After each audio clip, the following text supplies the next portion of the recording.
Well, welcome to 100% Wild Volume 8 Fatal Attraction. The 100% Wild, 100% Fair Chase series was conceived, and its intended use was to try and make you a better hunter. Well, this one is not too indifferent from any of them in years past. For years, we sat, we learned, we watched whitetails, and then we said, what can we do to make that animal come from where he's at to where you're at? You know, we're going to talk about different forms of attraction. How do you attract him fatally? You can do it through calls. You know, a lot of guys like to be aggressive with their calling. You can do it through food plots. More and more guys are trying different sources and different methods of food plotting. You can do it through scent control or the use of scents. You know, that's become a really big issue over the last few years. And of course, something that's over the top as far as enjoyment, that's decoying. Guys are finding out what type of a fatal attraction you can have if you got a decoy setting out there. We're going to take a look at all of them in this particular volume. Volume 8, Fatal Attraction. Here it comes right here, right now.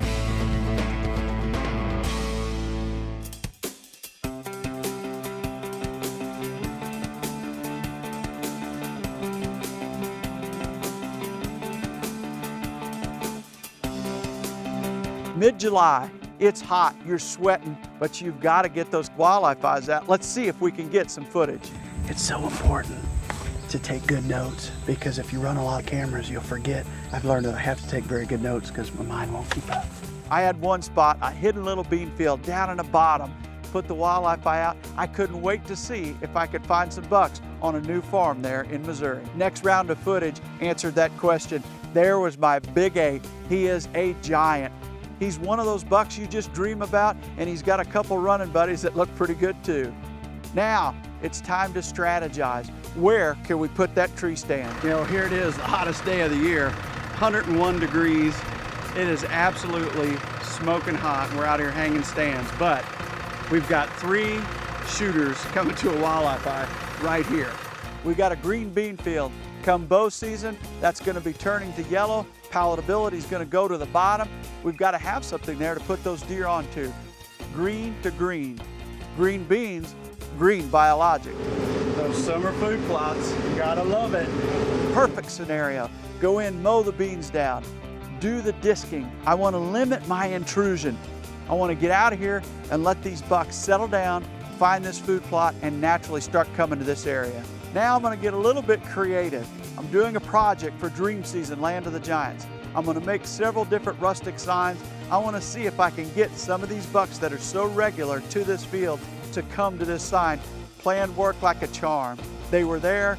The last footage I got was September 2nd, 3 weeks away from when I'd be able to hunt. I'm waiting for the season. I'm waiting for a north wind. September the 19th, 3 o'clock. Yesterday it was in the mid-80s. Today the mid-70s, 10-degree drop. We got a northeast wind. We're going in.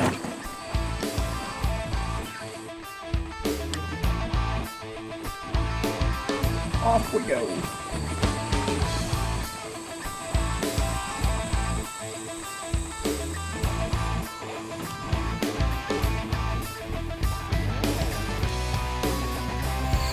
Two sets of tracks right under the stand. Those tracks are fresh, and it looks like a pair of mature buck tracks. They're huge. Went right in where I assume they're bedding.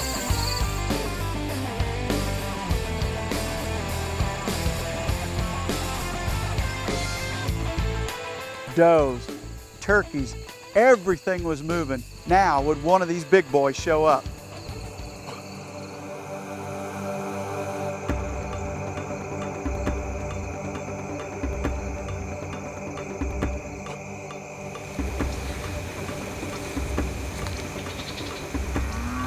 We got a really good buck at like 40 yards eating acorns. He just keeps eating and eating and eating. It's a huge 8. The one that I got wildlife on.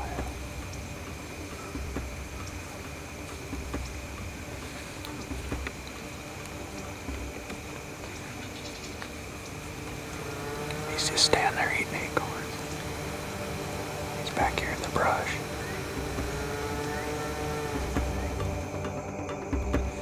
Definitely a shooter. Definitely a shooter. Very big. He's huge.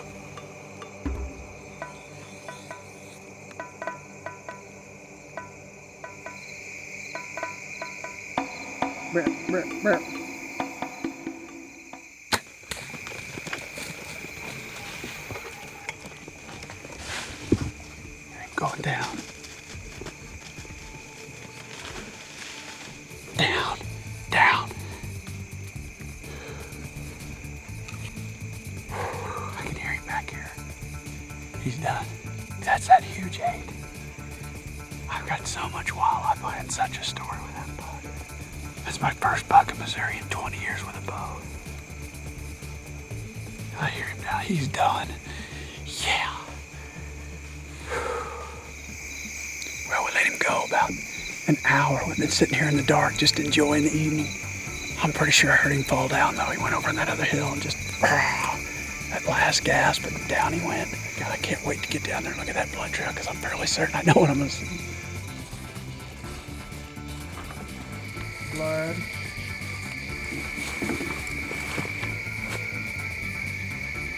Dead buck. Dead buck in the September hardwoods, brother.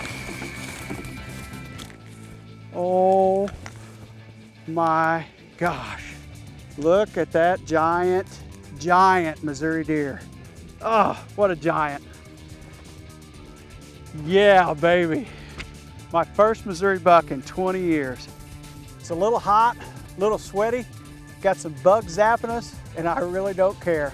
I'm sitting here behind the first buck I've killed with a bow in Missouri in 20 years, and I mean, the feeling is just awesome. We put a food plot right at that tree. We tried to transfer them from green to green beans into biologic and trophy oats, and it actually worked. I mean, here we are sitting behind this gorgeous, what I believe to be a 5.5-year-old buck. I have more wildlife eye of this buck and a big giant forked 8-point than any bucks I've gotten in my life, and I knew they were living right here. Once I found them on the beans in July, I stayed with them, kept getting footage of them out there in that bean field, kept getting footage, and I said, I'm gonna try a green field. We went in, we carved it out of the beans, sacrificed some of the crop. It worked like a charm. He was living right here.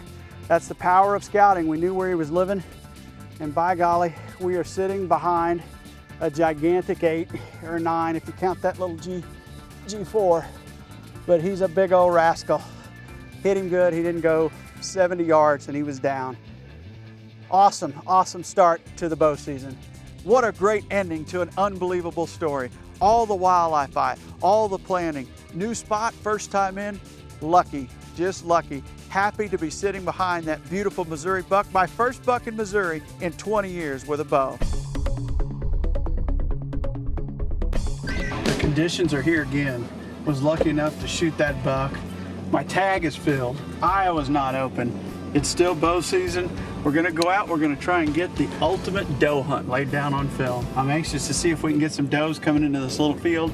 Another green on green experiment. No bucks tonight, hoping for does.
Doe of the year. Struck her a little bit high, but there was blood immediately. I'd bet money she's down right over there. The green on green worked. She fed right in. Perfect.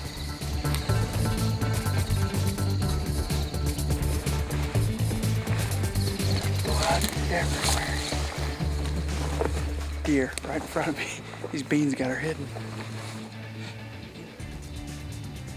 Well, that pretty much just makes for the ultimate green on green right there. You got a green bean field turning yellow. We put the green trophy oats in. A few nights ago, I took that beautiful Missouri buck, and here, now I sit with just as nice a trophy, a mature doe. And that completes the odyssey, if you will. I couldn't be more happy. Very, very excited. What a great start.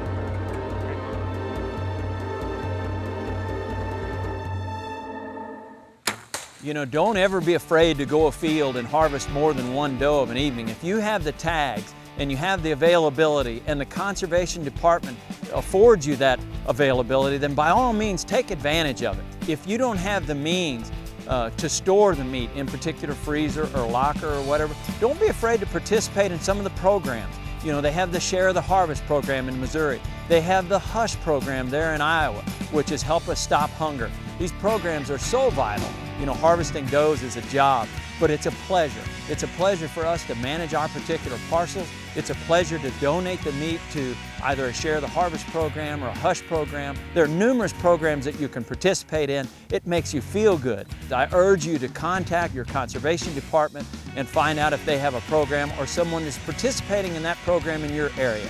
And if you harvest a deer and you want to donate the meat, and see to it that someone else who is a little bit less fortunate is able to capitalize on it, then give them a call or go online and check it out and see if there's one near your area.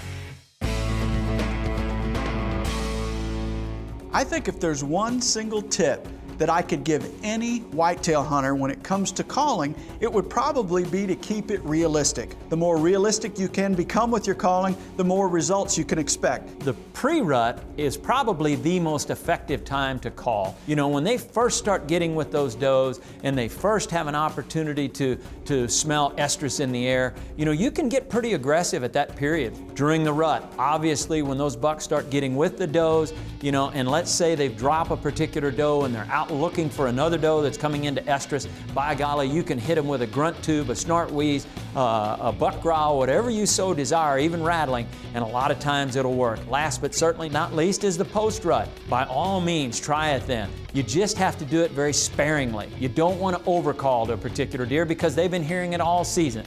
I always like to paint an audio picture. I like to look at it and I give that sound of a doe. She's giving the estrus bleat, much like the heat bleat for mad calls. There's a buck tending her. It's a slight tending grunt. All of a sudden, another buck approaches. There's a snort wheeze. All of a sudden, the two bucks don't like each other very much because there's a hot doe there, and boom, then you go into the rattling sequence. That may take me a minute or two to paint out, but you've painted an audio picture. So by all means, don't be afraid to call, just do it sparingly, do it wisely, but try and be effective when you do it. And I think it'll help your success ratio soar.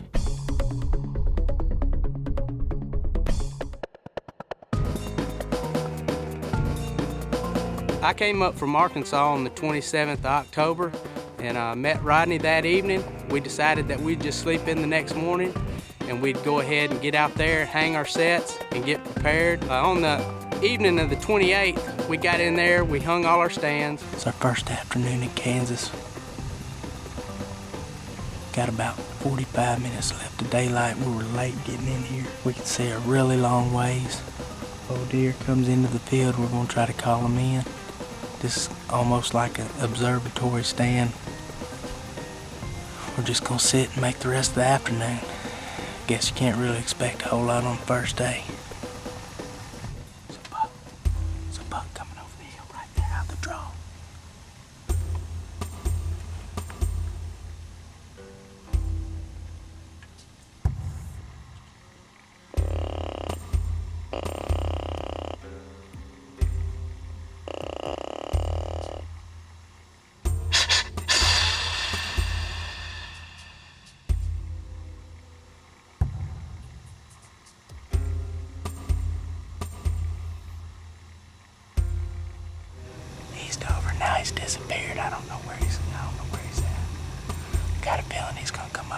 us here. There's no way he can wind us here. Got a wind straight out the south. We just had to sit here and see what happens, man. I sat there, you know, thinking, well, it was just too good to be true anyway. And I look up, and here he comes again. Right there, he just stepped back out.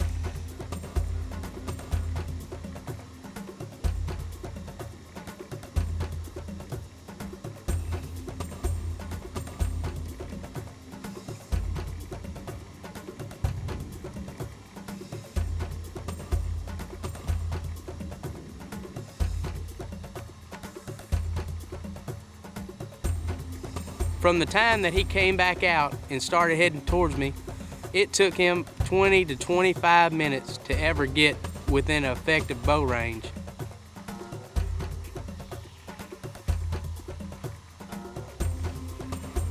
Well, at about 30 yards, he kind of held up and he's looking. He's not seeing another deer past us, and I'm thinking, man, he's fixing to blow out of here.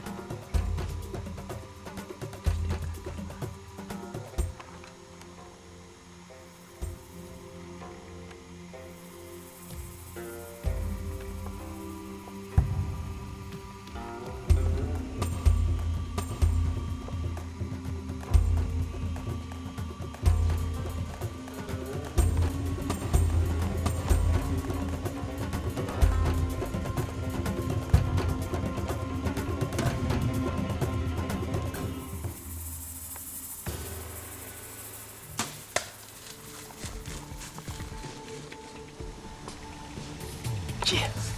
Double lungs, man. Double lung. Thought I heard him go down, I don't know. I thought I could see him spraying. Looked like blood coming out of both sides. Looked like maybe a little bit high, maybe a little high, but at the angle, he's got to be done. He's got to be done. Like a Pope and Young 9-point. Got a lot of pictures of him. Know exactly what deer that is. In velvet, he had a tine that was bent. I guess during the process of removing the velvet, he knocked the tine off. He lost about 4 inches, but the score doesn't matter. That's a great deer. Great deer. We just come in here today early. We hung a trail scouting camera on the fence. I forgot the camera was there. I drew back to shoot the deer, got ready to pull the trigger, and bam, flash went off. Well, it didn't make any difference. Hit him through both lungs. Hopefully he's not far. There he is right there, man. Kansas is always the highlight of my year. This year we decided we were going to take a 4-year-old, nothing but a 4-year-old. Looked up on the hill, coming through a draw. Up on top of the hill he stepped, about 300 yards away. He cut the corner, tried to get across the field on me. Hit him with the grunt call, didn't get his interest, kept on walking. I hit him with the mad snort wheeze. He turned, he eased to the edge of the brush. We thought he was gone, thought we wasn't gonna see him again today. About 10 minutes later, I looked up and there he was, stepping back out. And he worked his way in, got within 30 yards, and right before I released the arrow, the scouting camera took one last picture of him.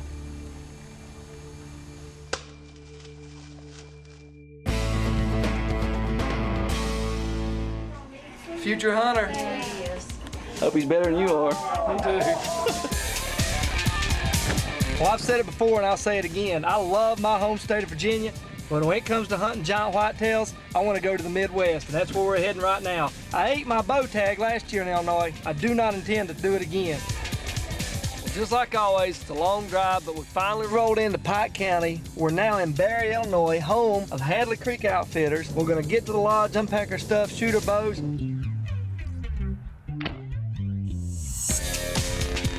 And they're dead on. So we're hitting the woods this evening. We got 10 days here. Hopefully we won't need but about 1.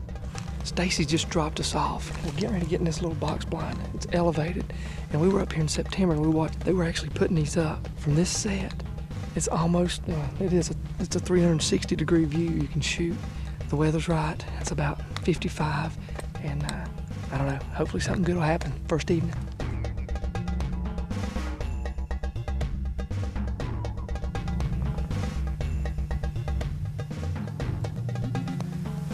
Right here, coming.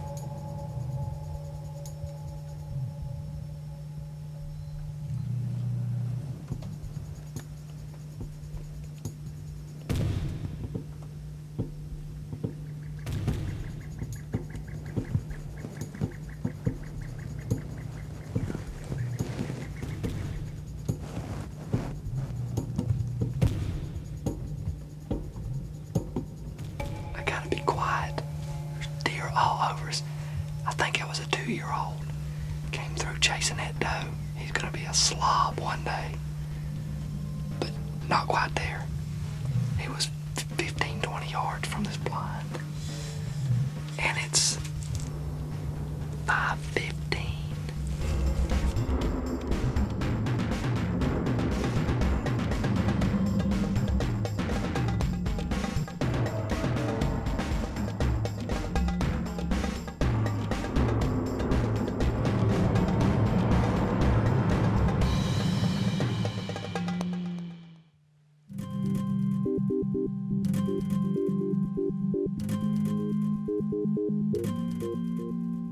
You talk about seeing some deer. We saw a ton of deer. We were seeing 2-year-olds right in front of us. One big gnarly 2-year-old that's just gonna be a superstar. Came right in front of us. And right toward the end of the morning, I look up and I think I'm getting ready to get my chance.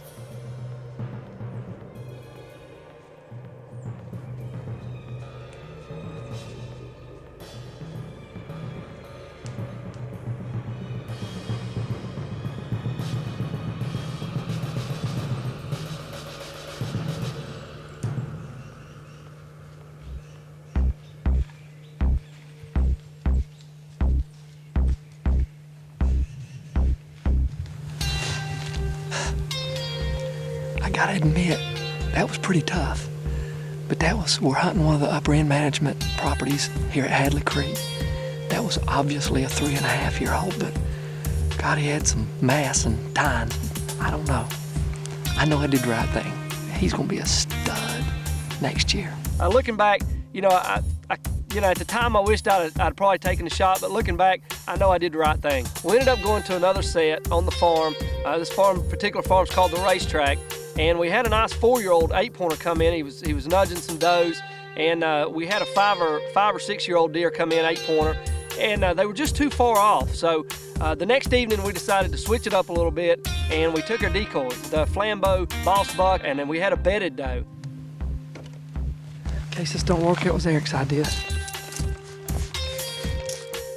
And we put those dudes out, and I'm telling you, we had does coming up and just standing forever, like 10 or 15 minutes, just standing looking at this buck. And toward the end of the night, we had a nice 2-year-old come in, and he was posturing and just not quite what we're looking for, but tomorrow's another day. We're seeing a ton of deer. We just hadn't been able to close a deal yet, so maybe this morning's the morning. This looks like a good set.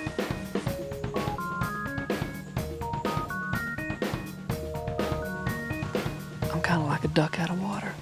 We came in this morning with the intentions of hanging the camera set above the ladder stand like we always do. And we was gonna piggyback them. And I got in the bow stand and I couldn't draw my bow, it was too tight. So we had to flip flop. So Eric's with the camera on the bottom, I'm on top of the bow. I don't know, it's a little odd, but we'll see if we can work it out. Eric, right here, right here.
How about that, brother? How about that? Man, Hadley Creek Outfitters. We're here, this is our third morning, and I tell you, a couple mornings ago, we were sitting probably 200 yards away, and we had a nice deer come in, and I just elected to pass him. He's gonna be a superstar, and I started kicking myself, I started second guessing myself, but this giant came in here this morning. He was running a doe. He pushed around, and I was grunting to him, and he went on down over the hill, and then I grabbed the doe bleat. I hit him a couple times, and it wasn't a minute. He come right back up to us, exactly 40-yard shot right there, and he's down within 35, 40. Proud of you, bro. Yes. Man. Well, you absolutely can't argue with success. Rage in the cage, as Reisner says. Look at that. And I tell you, we've scored again. We got up here a few days ago, and we felt like these bucks have kind of started getting on lockdown, and we've seen a lot of deer cruising, 1-year-olds and 2-year-olds especially, and seen a lot of deer action, but just couldn't get a bigger deer in here. And this morning, this big buck came by. I stopped him at 40 yards and laid it to him on my new PSE. You can't beat this feeling, you can't beat this experience, and I am tickled to death with this buck. I'm Chris Ward, I'm in Pike County, Illinois, and this deer's tagged.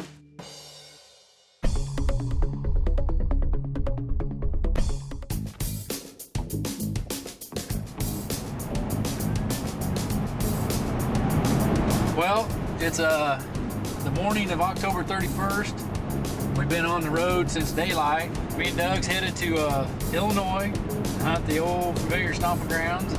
Doug was lucky enough, he shot 145 inch about a week ago now in Kansas, so off we go.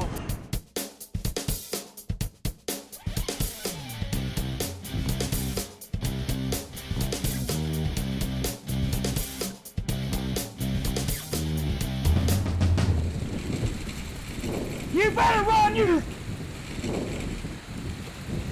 How's that? Come to Illinois on a private piece of property, supposed to be the only one in here hunting, and a guy with a rifle in Illinois. It's bow season, October the 31st, and a guy with a rifle comes sneaking down, got a doe and a buck decoy right down here. He pulls down on him from up there on the hill and going to shoot at him.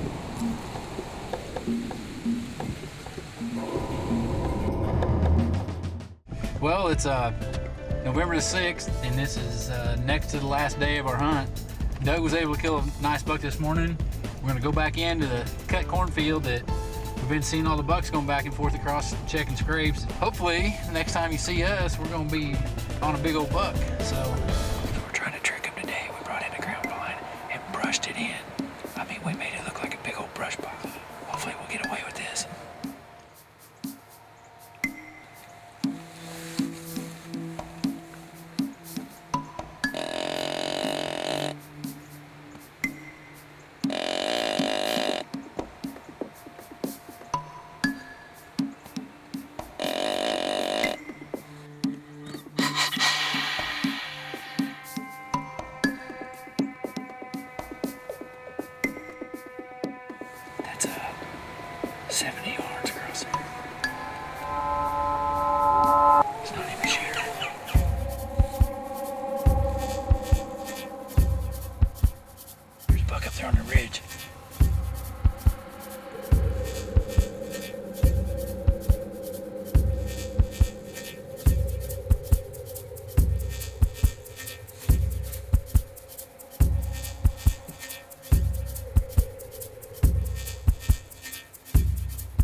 You cannot believe how hard we have worked for that deer. You've just witnessed me do something I said I would probably never do in my life. Kill a big mature monster whitetail out of a mare step pop-up blind. And it don't get no better than that. We have watched buck after buck after buck for the last 7 days, crossing this field, going from one scrape to another. Then they would peel and go one way or the other. No trees at all to hang in. Came in here and I just smoked a giant. I don't know what he is. He's a mainframe 8, I think. He just come out and started working that scrape. And I let the window down, put the new PSE on him, 43 yards, and I mean, I literally smoked him. He ran across the field, went in right up here at about 50 yards.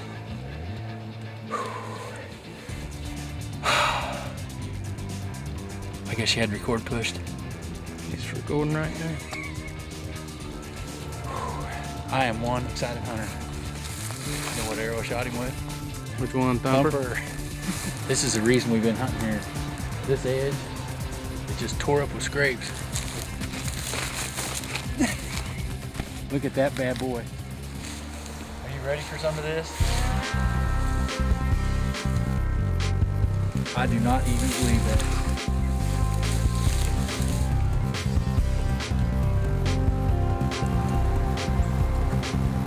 Man, this is Doug's actual first hunt he's ever filmed. It's my first buck out of a ground blind. My first buck with my PSE Dream Season bow. I had no idea he was this big, not a clue. And probably a good thing, because I would have got so nervous I'd have probably missed him, but 43 yards and I put it on, you know, I just, words cannot describe this feeling.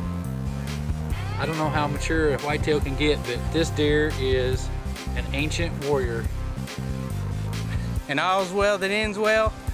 At the end of it, we ended up killing 2 pretty nice deer. Another form of fatal attraction might be the use of a decoy. Let's talk a little bit about when to use a doe decoy versus a buck decoy. I like the buck in and around the rut whenever you're depending on that ego, and I like the doe pretty much at any other time. With a buck decoy, 99% of the time the buck is going to try and circle downwind, but he's going to be facing that buck. So think about where you want your shot and then decide how you're going to place those deer nose to nose so that you place the buck decoy right in front of your tree stand. And I think by and large, the predominant amount of the year, I'm probably going to lean more towards a doe decoy. Now a doe is a little bit different because normally they're going to approach that doe from the tail end, not the head. Where the buck decoy might be facing slightly towards you or angling towards you, the doe decoy may be facing away, so that when that buck comes in and he's downwind to her, he gives you that 15 or 20 yard shot, and he also is broadside or quartering away slightly. And make sure you pay attention to where you put it out. At a gun, I'm going to get it out there, I'm going to put it upwind in all cases. For a bow, I'm going to tighten it up. I'm going to get him in there within 20 yards so I can make that effective shot.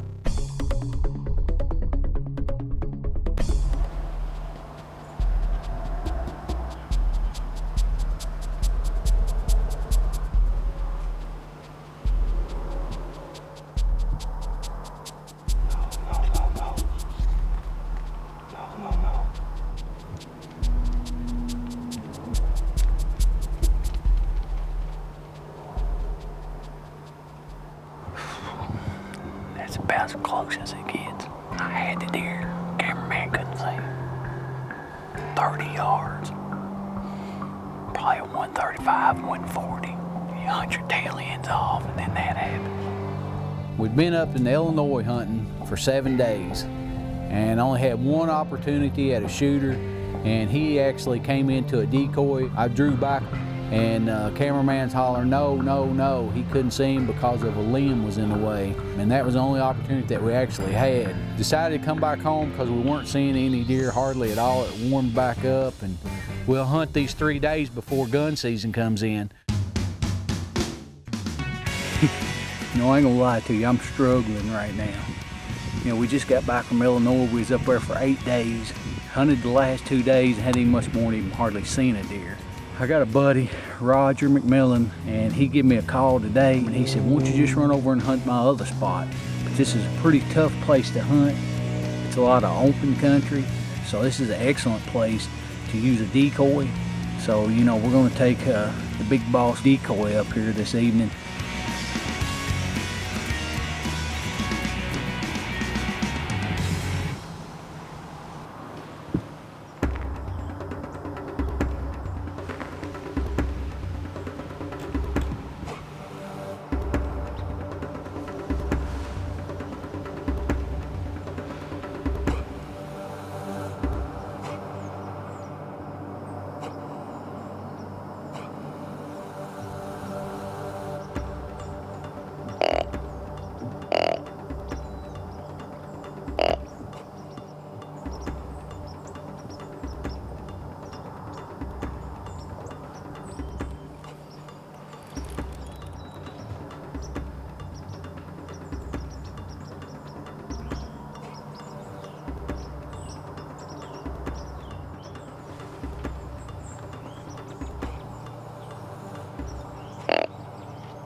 Meh.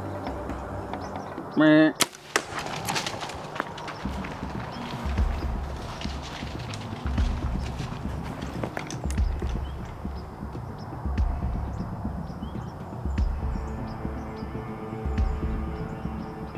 I aimed a little bit forward on the deer to allow for him walking, and when I shot, I just could not believe my eyes. Something popped real loud, stuff flew all over me. I didn't know what had happened. The deer took off running out of there, stopped in the bean field, threw the binoculars up on him, and looked like he was bleeding out his back end. All right, I don't know for sure where I hit this deer. All I know is I hit this deer. Pretty good deer. It looked like probably I ain't even gonna say. Last time I seen him with binoculars, he went in this strip of trees right here, and I seen a lot of blood toward his back end. But what we're gonna do is get down, go down here and go down this fence line and slip out of here real quiet in case the deer did bed down over here. Go home, look at the footage, then make a decision. So we'll let you know about that. I can done tell this is gonna be a sleepless night. Roger's on his way over. I'm not sure exactly where it hit, but we're gonna play the footage back and see.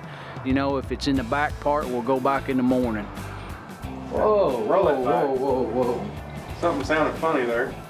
Oh no, look at my top cam. Sure enough, look, that little branch got caught right in there. Oh my God. When I came back to full draw, those limbs went right in the cam of the bow. You can plainly see it on video. And when I shot, that's what all the popping was, and the limbs fell around me. You know, it's a dead wonder I even hit the deer. Well, no, it's not a pretty shot, but it's reality. And you know, I don't care who you are, if you bow hunt, some kind of freak stuff like this happens to every bow hunter. It's definitely a sleepless night for me, so I guess we'll go see if we can find this deer. So we went back out the next morning, and you know, it was just like walking, following a paint trail. You know, that's where it really comes in handy, shooting these Rage broadheads with a 2-inch cut, because they go in 2 inches and come out 2 inches. Look the lane over here. There he is. 2 days before gun season, I am on cloud 9. Well, here it is, November the 8th. I shot this deer yesterday evening. We chose to let him lay all night because it was such a bad shot. We come in this morning, come straight to the deer. When I let the arrow go, those limbs threw the bow way off and ended up hitting the animal in the back end. You know, it cut that main artery, one of the easiest blood trails I've ever been on. I got a call from my buddy, Roger McMillan. He knew I was been struggling. You know, we didn't have any luck in Illinois. We actually used the Boss decoy up there, and we had one shooter come into it. He got out of there on us. But after that day, we didn't have hardly any luck at all in Illinois, so we decided to come back home and hunt a few days before gun season. But I couldn't be any more tickled than to find this deer this morning. And like I say, he probably only went about 150 yards. That's definitely a lethal hit. It's not none too pretty, but that's the way it happened. Special thanks to my good friend Roger McMillan for letting me hunt this animal over here on his spot. It was about 10 years ago that Terry and I met a young man from North Missouri by the name of Chris Comstock. Some of you will recognize Chris from our turkey videos of past.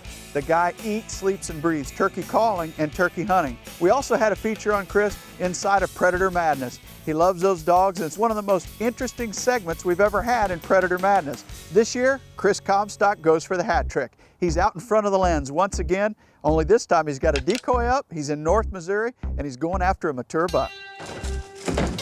Well, I was really looking forward to the start of the 07 season. Couldn't wait for the new Flambeau Boss buck to show up in the mail. Well, it came first part of November. Decided to put it to good use. There's a buck at the other end of the field.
Down, baby.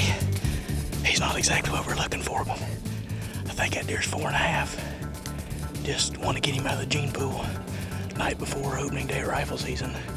Figure isn't he know right now was a good time just to get him out. Come in, just destroyed the old boss buck by Flambeau. Grunted, rattled to him, brought him all the way across this bean field and corn.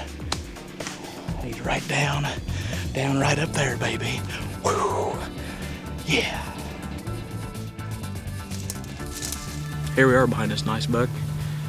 Not quite what we want, but I believe this deer to be 4.5, and the videos show another buck comes out with him. That deer's pushing 150 inches, 140 anyhow. I believe that deer to also be 4.5. We'll give that deer another year.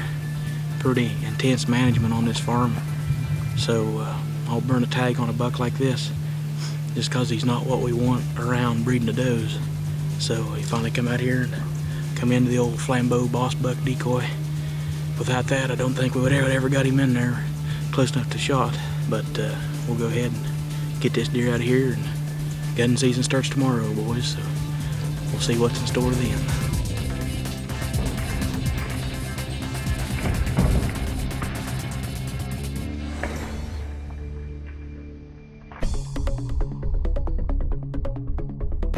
Camp with me and my buddies and my family, it's light. We're joking around most all the time, and I love hunting whitetails. I love hunting. I love being outdoors with a stick and string in my hand. Me and my dad, we eat this stuff for breakfast. We're ready to go. Me and my dad have been best friends my whole life, and to be able to hunt these Iowa giants with him is like a dream come true. I killed my biggest bow buck ever, 180-inch gross 10-point. 3 days later, I'm back up in the tree, ready for the next adventure. This morning has been a bust. Seen a 1.5 years and a 3.5 years. Had high expectations. Good wind, good weather. It's November the 3rd. This is the calm before the storm, man. The big buck boogie is a little thing we like to do when we hit a bad streak.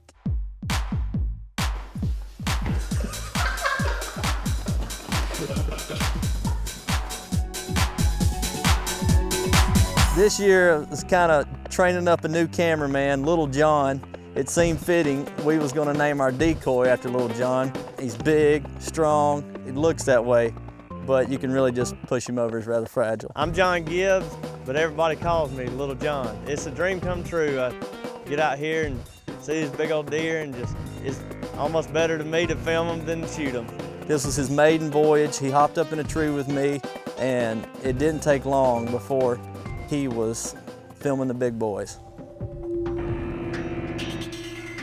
It was the time of November where the big boys should be locked down with the does, but we were still seeing a lot of cruising.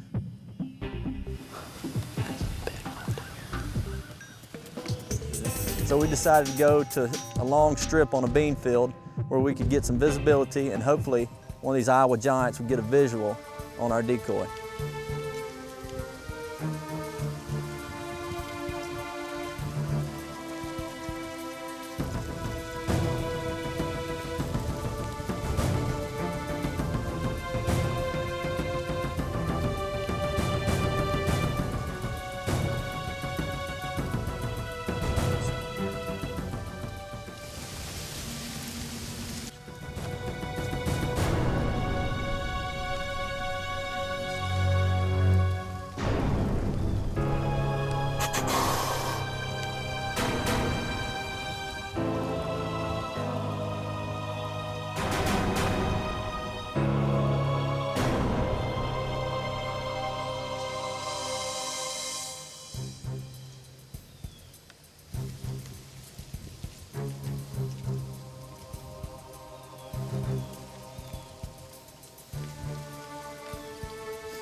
Oh my gosh, what an awesome morning.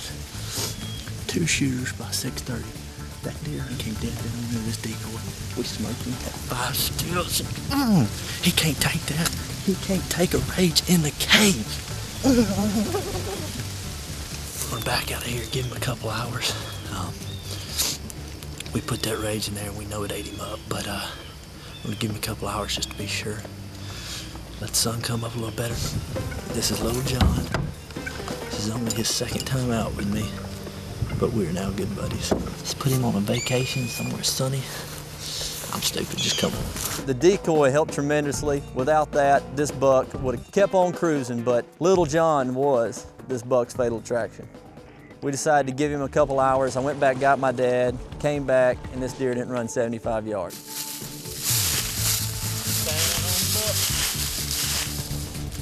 This deer's 4.5. We got a ton of wildlife footage of him. Probably about a mile from here, but he was cruising on the wrong morning and met the wrong arrow. We're dragging big bucks out all fall, but at the end of the day, it's all about having fun with your family and friends, and that's what makes it all worth it. But it doesn't hurt to slam a few giants along the way.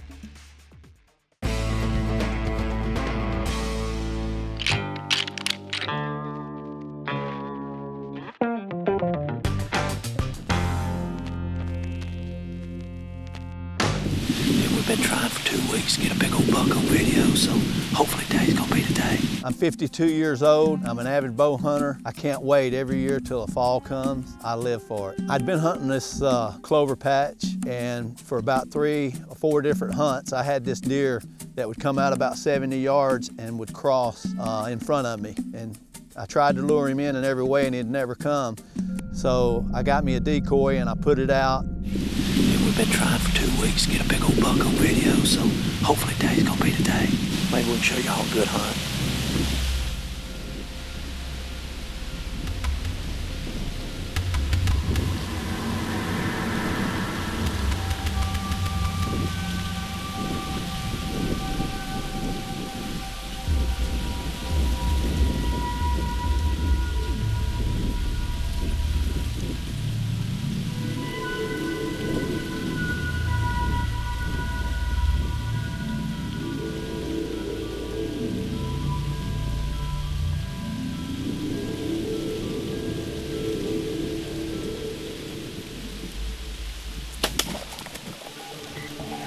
Yes! Yeah! Yes, sir, buddy, we nailed him. Oh, lucky she did the job. Yes, sir, Ray hit a home run. 5 big guy. We smoked him. We've seen that deer 3 times. We've had that buck come on here 3 times, and we couldn't get him in shooting range. But this afternoon, we put him in the pot, buddy.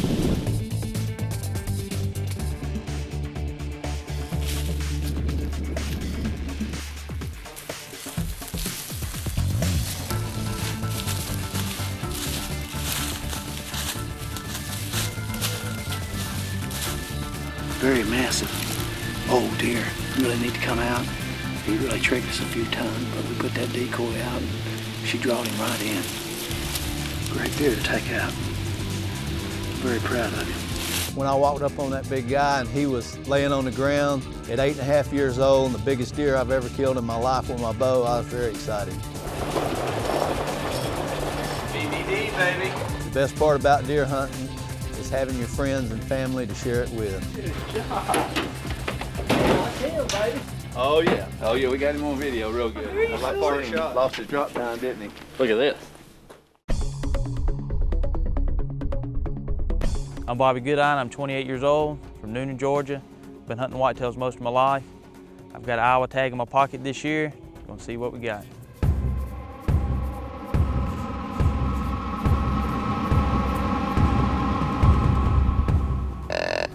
I've always hunted in Georgia, Alabama region. You come to the Midwest, Iowa deer are so much bigger. Just the genetics, the whole state's basically one giant food plot. For me to draw an Iowa tag, you don't know what that means. I've actually never killed a deer with my bow. I've killed does, but never a buck. And to come up here and have the opportunity to kill one of this magnitude is just, it's unexplainable, the feeling to have that opportunity. That tag, to me, might as well have been a winning lottery ticket. It meant that much. Behind the camera, in front of the camera, it's all the same. There's nothing like being in the woods, just filming, hunting, whatever, these whitetail giants.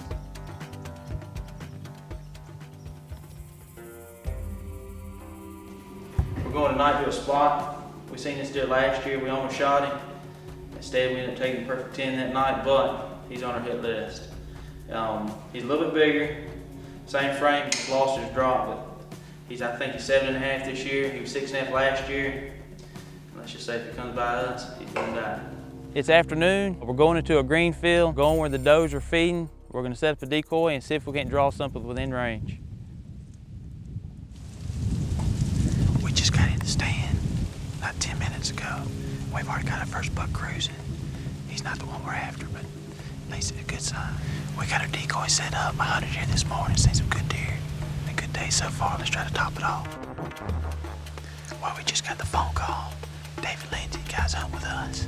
He just killed a monster big 8-pointer over a decoy, which is good news for us. It's still kind of early, but we're just waiting on Mr. Wright to come in now.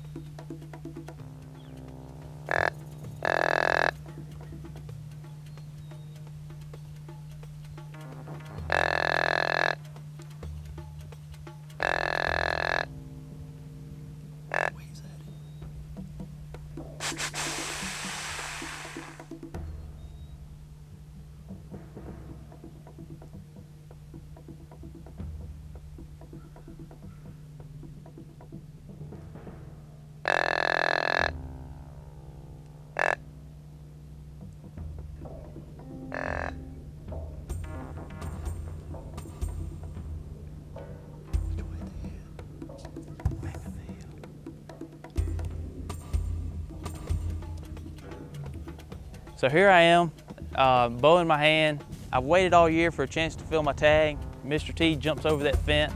I snort wheeze at him. It's just a matter of getting him within range and making sure you make the shot.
I think he right in the shoulder, but he was breathing hard. He ain't going far. Rage in the cage, baby. I'm shaking so bad. I put it at 35 and let it fly.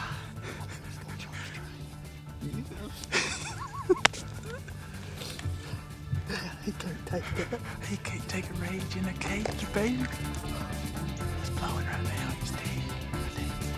My shot was high, closer than I thought. Really thought I hit him in the shoulder. Once we checked the film and I seen I hit him high, it just kind of a sick feeling, but knowing it's my first deer with a bow, it kind of took a little bit of sickness out, but I'm willing to do whatever I can to find this deer. We've been trailing for a little bit. We're gonna hop over here and see what we find.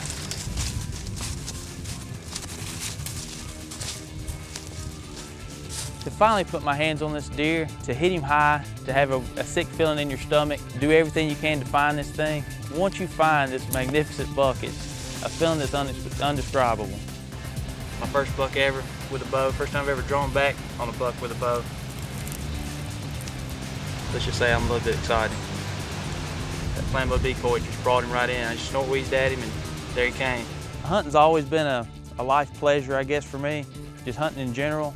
But being behind the camera, having the camera with you, it just adds It adds difficulty to the hunt. It just adds more thrill to the hunt. You get to share it with friends. You get to share the experiences later in life with people. We honestly have more fun than the law ought to allow, and that's pretty much what deer hunting is all about. As we talk about fatal attraction, we're talking about bringing a deer to you, attracting him. When you go into their world, you have got to do every single thing you can to minimize your human scent, because once they get it, they're gone and they don't forget where they encountered it. If you're going to use a drag rigger, you're going to have scent in your area, keep these few things in mind. Keep yourself clean when you're putting the scent out. Use the scent sparingly. Make sure you adjust to the wind. That scent that you put out may have to be upwind of your position in order to get the deer within gun range or bow range. And by all means, don't use a lot. I mean, that's the #1 key I can give you, because that scent, you may hunt for 2 or 3 hours, go back to your truck, but that scent's gonna last for days and it's gonna affect every animal that comes through the woods. Now I'm going to talk a little bit about not using them, which can be just as important and just as fatal.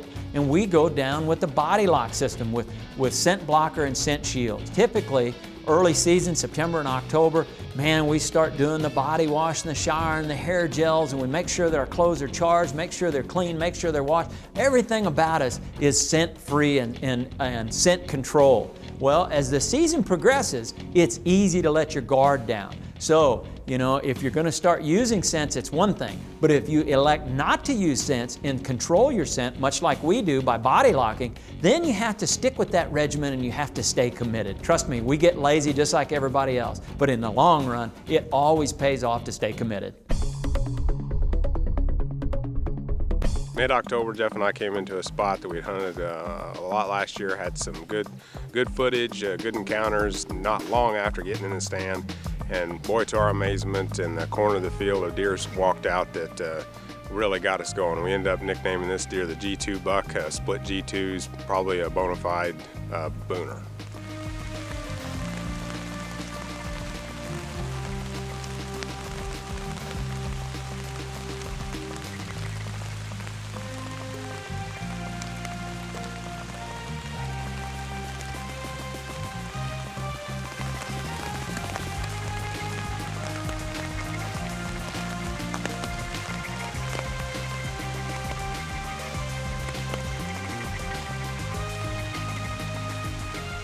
Just had a nice buck. I don't want to think he was. He was definitely a shooter. Look, he had a kicker sticking on the back. That was G2 on the left side. Well, after the first encounter with the G2 buck, Jason and I just couldn't get that deer off our mind. We come so close.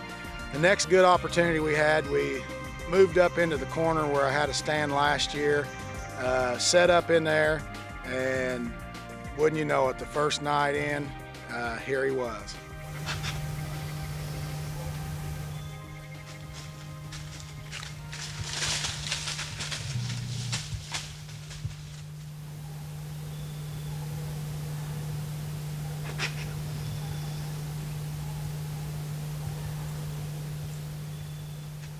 Well, I guess this G2 buck, he has 9 lives. I mean, we had everything planned right.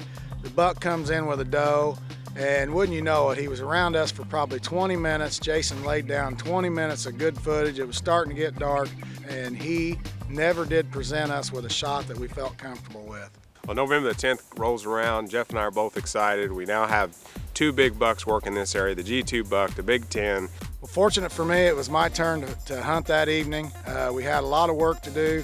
We had to hang a set, we had to cut some shooting lanes. We're gonna pull out a little trick that Jason and I have done for a long time. You just take a tarsal gland off a deer, preferably a doe, especially if she thinks she's in heat. I advise you to do it. Take the tarsal off, mix it with water. Not saying it takes the total place of all the scents, but it's a scent that works real well for us. Nature's nectar.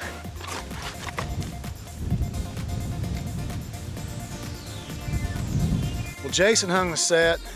I was cutting the shooting lanes and you know, clearing the area out. Took this gland lure, I put it on the sapling and stuff. Tried to keep my gloves on most of the time.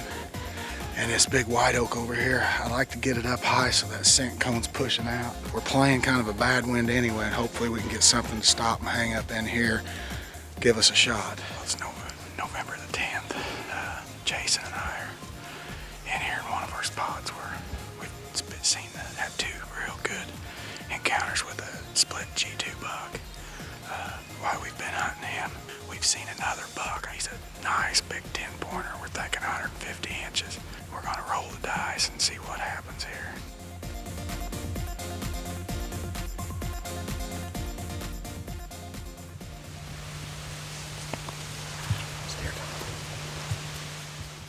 Jason, it's a great bit. It's a shooter. It's a shooter.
All right.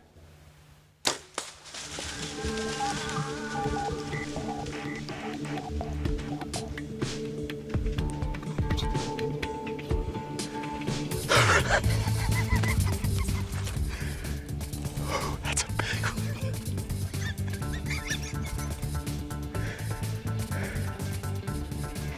He's going over that ridge. I hit him just a little bit farther back. I tell you what, me and Jason's been hunting so hard. Whew, that's a big buck. Just what Jason had said. I've sat here. I'm gonna confess all. I've sat up in that corner for a year now and come back in here and sat in here again. I'm a little hard-headed sometimes. Jason said we need to get back in there. And that big buck come up and done just what he said.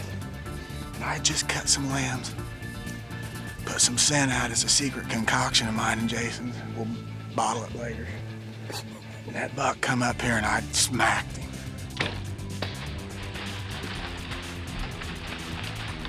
I can't believe it.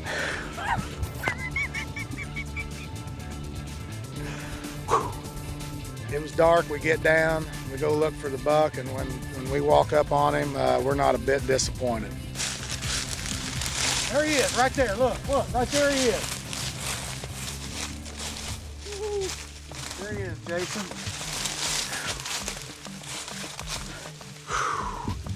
What a deer. What a deer and what a year. Nice buck, real nice buck. I'm pretty excited. I really don't know what to say. This has been a fun year. Jason and I started out.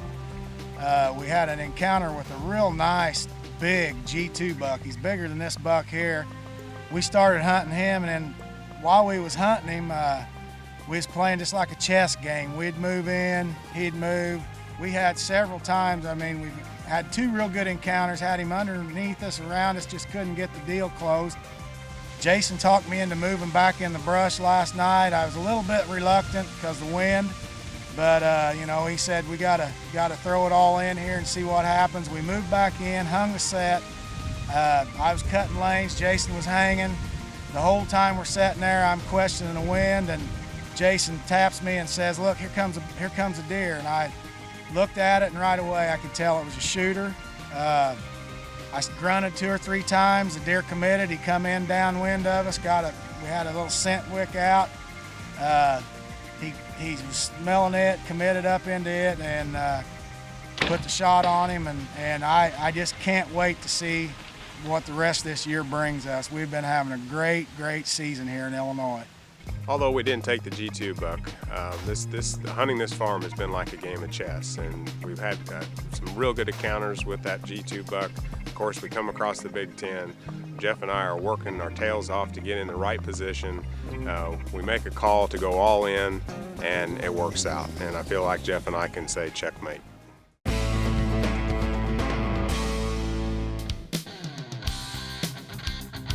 Well, it's February 27th, and the old adage that we do this year round is ringing true right now. It's not much more than a month after the season ended, and I'm already looking to hang some new stands and stuff.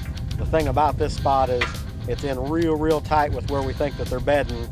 When we get in there, we'll have to get in there quiet and early, because it'll be an issue that they're going to be on top of us really quick. So.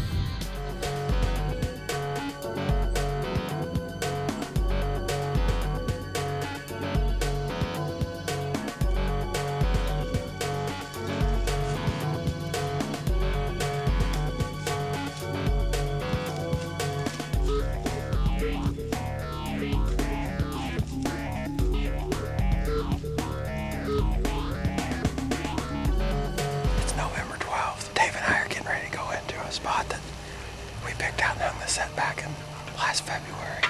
It's a good funnel, but it's right on top of the doe bedding area. We got in here way early. It's 4 o'clock, 3:50, 4 o'clock. And we're gonna get in here and get in this stand and try to be really quiet, because the corn that they're feeding in is just 125 yards or so north of where we're gonna be at. Right after it gets daylight, we're gonna get on the antlers. They've been coming to antlers pretty good right here lately, so we're gonna try that out.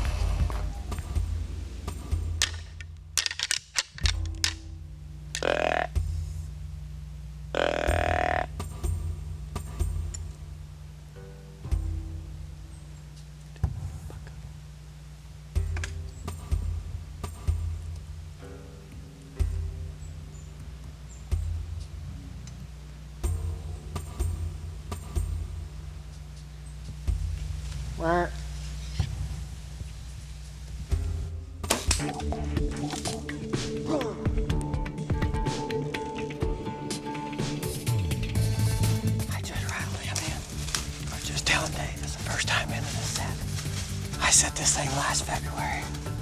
We cleared out these lanes. It was thick. I mean, it was thick. I thought we had it set perfect, but we got in here. We couldn't shoot 15 yards. I told Dave we wasn't gonna.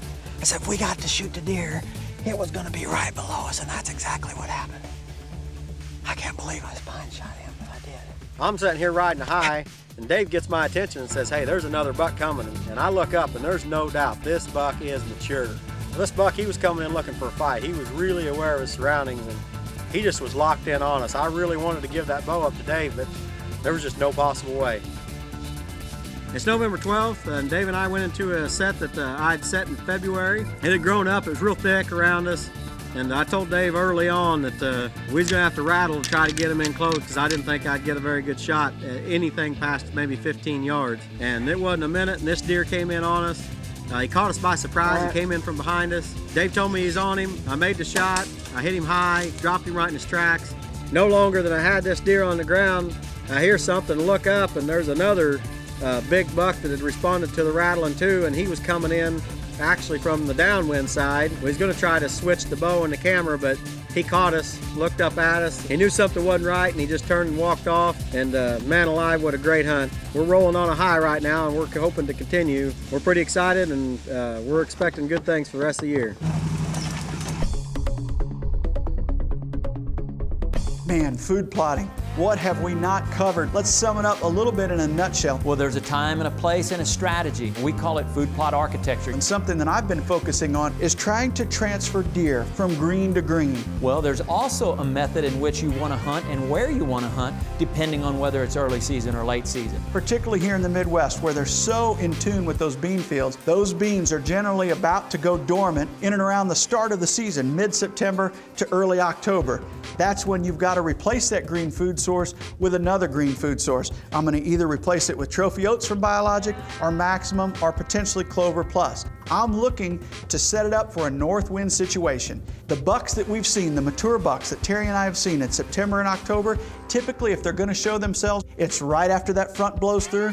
And what wind do you have? You're generally on a north, northeast, or a northwest. I like to have my Biologic Clover Plus on those outside food plots, something on the edges where you know you can harvest a lot of does early. You're not going to harm the center of your property. And we try to keep our destination feed fields on the inside so that you're not harming any of those fields. That just covers the first part of the season.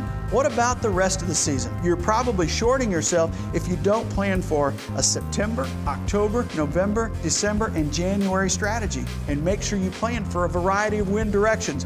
There's nothing worse than coming into the season having an east wind on an afternoon hunt and not having a place to go sit because you don't have a food plot planned for it. What you really need to remember is that early season and late season, you might have to change your techniques. You know, you're obviously going to sit on green early and you're going to sit on grain late.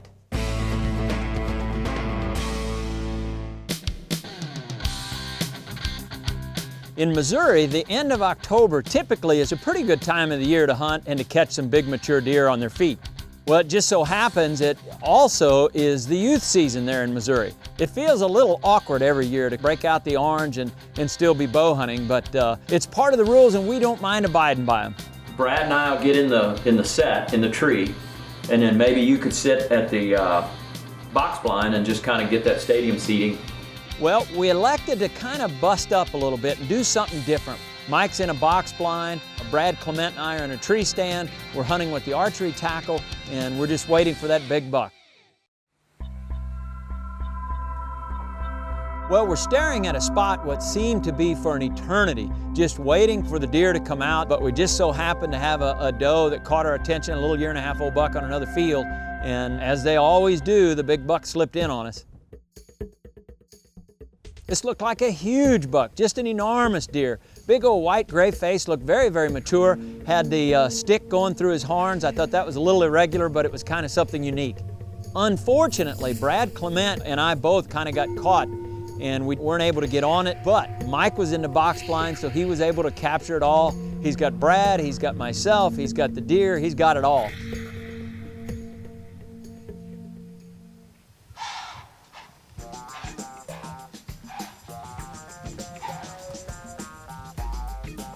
Well, good friend Mike Joggers to the rescue. You know, the fact that he was behind the camera allowed us to capture old Grayface on film. Well, long and short of it, we didn't harvest that particular deer. I was just tickled that Mike captured it on film. During the youth season, end of October, it's always a good time to be in a tree. Well, as the season just flew by, you know, things were progressing. Gun season started to come into play, and then all of a sudden, you know, when you get a firearms in your hand, you start to level the playing field just a little bit. You really know that the rut is kicking in and you know that things are really happening. Whenever two bucks start going at it like that, but instead of sparring, they're trying to get a little friendly with one another. You know, it's one thing to see them to do that, you know, kind of nudging a button buck around, but boy, it's a rarity to see two bucks do that.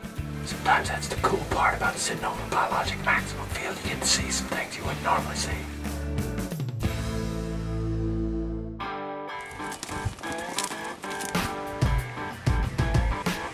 We're sitting here in a blind that we sat last night.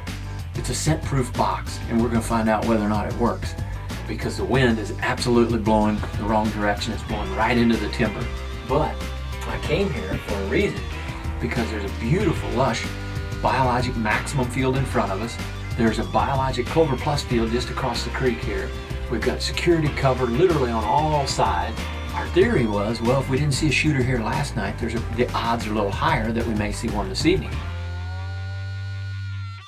shooting a Thompson Center. Just so happens I borrowed that gun from Alicia, Coondog's daughter. Matt Drury was using my 308. Both of them were Thompson Centers. So I was kind of excited about using this particular gun. We've got what we need right here. M&M. These could be lucky. Mark does ding dogs, I do M&M. Ooh, blue one. Well, we're sitting in a box blind, all cozy and snug. It just don't get any better. What deer pops out but old gray face?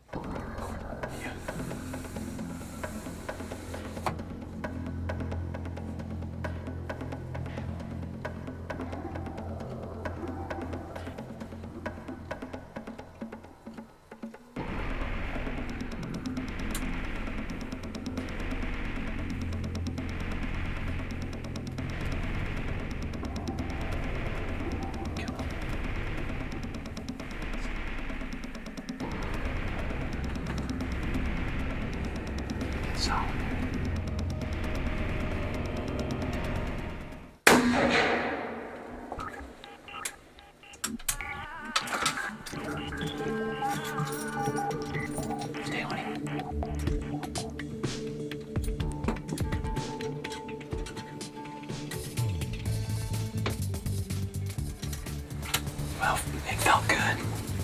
We'll see. He ran pretty good ways. But it felt pretty good. Held right on him. We'll see. Good buck, too. Nice deer. I think it's a 5-year-old deer. We'll see what happens. The shot placement was good. The Thompson Center hit right where it was supposed to. Couldn't have been a better day. I couldn't have been happier. That's the first deer I've ever shot with my boots off. Thus the scent-proof blind. We just took advantage of it this evening to harvest a buck, and hopefully we'll be able to go find him here. Right here, just laying right here inside the timber. The deer ran 60, 80 yards. He just made it into the timber about 30 yards. Got to share it with Matt Drury. He was in camp, and I was really wishing that he'd have been able to kill one, but unfortunately he wasn't. But we were still able to have a good time and enjoy the occasion. Well, I couldn't wait to drag him out here this morning and shoot a couple of photos. It was a great day yesterday, but we wanted to get him out this morning. We got a pretty sunrise here, and we talk a lot about different attractants, and people look at them differently today. By today's standards, there's an unlimited number of attractants. One might be in the form of scents. Another form of attractant might be that in the form of calls. In this case, the demise of this particular deer, or the fatal attractant in his case, was the biologic product, Biologic Maximum. He took his last nibble or last bite on a Maximum plant, and we talk about that food plot architecture all the time. They're really slaves to their stomachs, and their stomachs kind of determine as to when they're going to move, where they're going to move to and from, and how frequently they're going to move. So we use it to our benefit. The blind that we were setting in is really one that we established for a doe harvest, but it worked out well for a buck harvest too. So I couldn't be happier. Great day.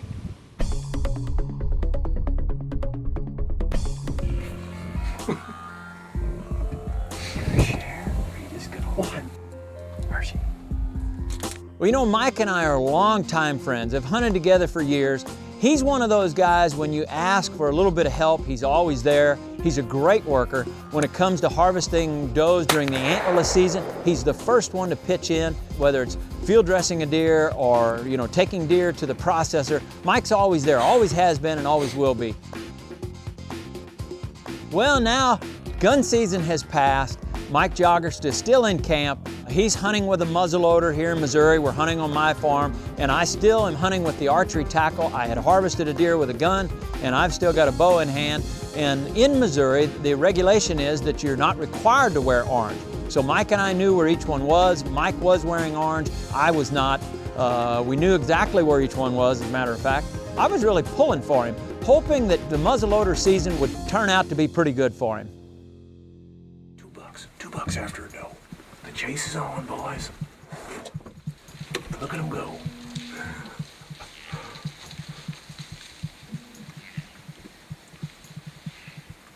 Mike had the TC in hand, I had the PSE in hand, so it was a little bit different strategy. He could reach out and touch him, but I had to get him a little bit closer within bow range. Well, it was nearing the end of November. As a matter of fact, the date was the 26th. It was starting to get to the latter part of the month, and by that time, you're always wondering if that rut is going to start winding down. Well, that's pretty cool. That's good to see. We haven't seen that kind of movement in about a month. Just so happened that we're sitting there hunting with the archery tackle and having an encounter with a great deer, a true shooter, you know, a mature deer, fully mature, looked like a big-bodied deer. Just didn't give us that shot opportunity, never got within bow range, but I was really concerned with how Mike was doing. We were in really pretty close proximity. I knew where he knew where I was. I was really just waiting for that muzzleloader to cap off. Well, I'm gonna take a chance here and open this window. I had it closed and we've got it blacked out, but I'm gonna open it. Because I'm afraid if I get something that comes out of this corner, where these last 2 bucks just went in, I don't know that I can get around far enough to get a shot at him, so I'll take a chance, just gonna have to sit back close to the back wall. Be still as a church mouse, as they say, and hope for the best. Oh, down here, right here in the corner. Oh yeah, he's a shooter. He can shoot you, don't you think? Oh yeah, he's got some heavy beams, heavy tines.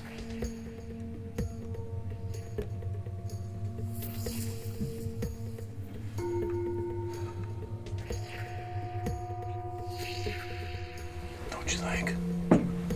Yeah, definitely. What do you think? He's a shooter. Got 2 does out here.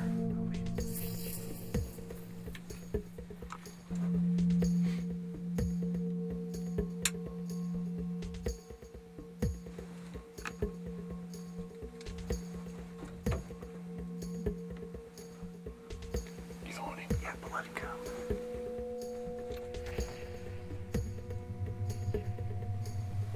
Tell me when he's where you want him.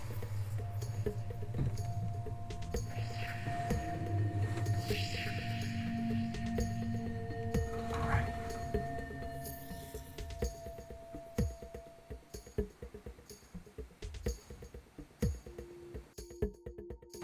Stop him quickly. I'm on him.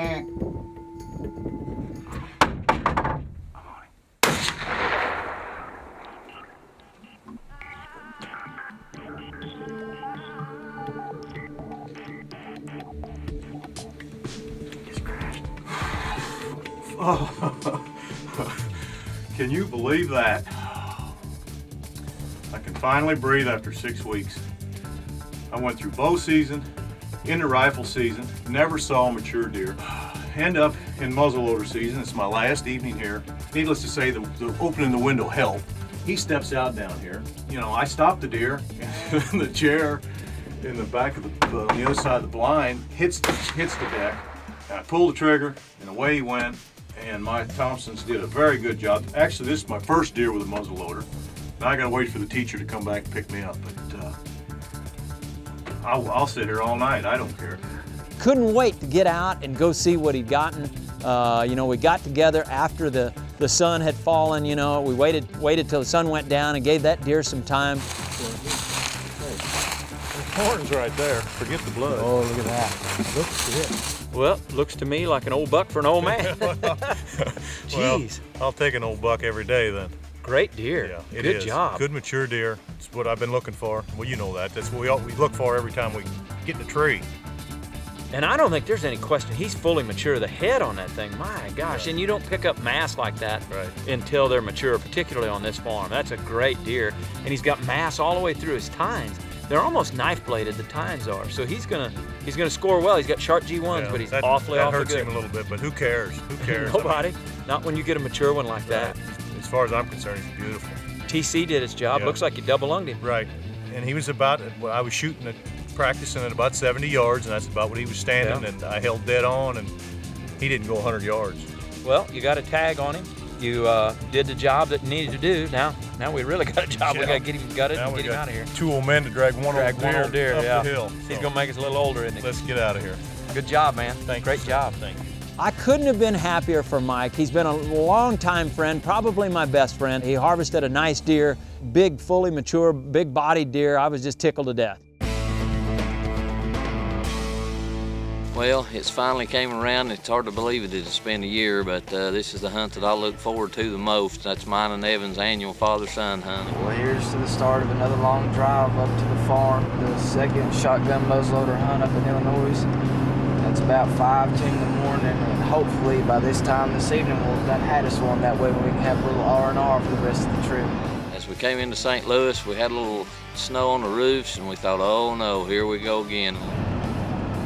Well, we finally made it up here. We just crossed the bridge into Illinois. It's been raining on us some of the way up here, so we've been kind of worried about it being real muddy. And if the temperature keeps dropping, it's about 34 right now, we'll get a hunting some snow maybe again this year. So we're hoping everything works out. Well, we came up last year, we had some bad weather, everything was frozen over, and he didn't get to kill his buck. So this year we were in high hopes that that would happen. It's been real tough this year. We've not had a real good season. We had Mr. Jim Hines in this year, who was our Catch a Dream hunt winner, and he was fortunate enough to kill a nice deer. Well, here we are. It's the muzzleloader season up here in Illinois, and it snowed on us apparently the week before we come up here, so hopefully we'll get us something. This will be the second year I've ever got to hunt in snow up here, so we're looking for a good time.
Shotgun muzzleloader season, but the way school fell this year, we had to come up here now, and we come out today, and there's a lot of standing beans and everything, so we thought the blind would be a pretty good place to go.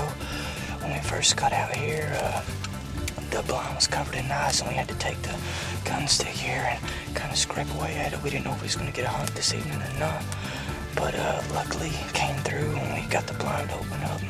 We come in and sit down, and something scared them earlier, and they run out on us, but luckily they came back in and brought a nice 8-point in with them, and I was lucky enough to get a good broadside shot on him and take him, so let's go find out and see how he is. They're coming back in. You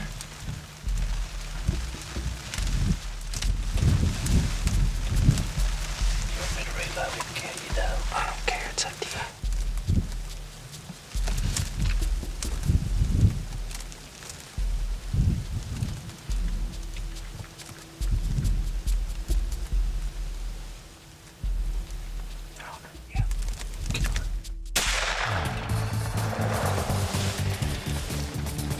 We was lucky enough to have them come back, and they brought a mature 8-point with them and a nice mature doe, and I can't believe it, I got lucky enough to take a double with a muzzleloader, so let's get out of this cold weather. Well, we have had quite a bit of bad luck since we got up here with the weather and everything, the power outages. We were kind of limited on where we could hunt, so we chose to go ahead and go out to the blind out by the house, and once we got settled in and everything, this beautiful buck right here came in and presented me with a nice broadside shot, and after I put him down, another group of deer come in on us, and I was able to go ahead and take my doe right there with him, and with all the bad luck we had, it just turned out to be an awesome hunt. It's just been an awesome way to end our annual father-son hunting trip.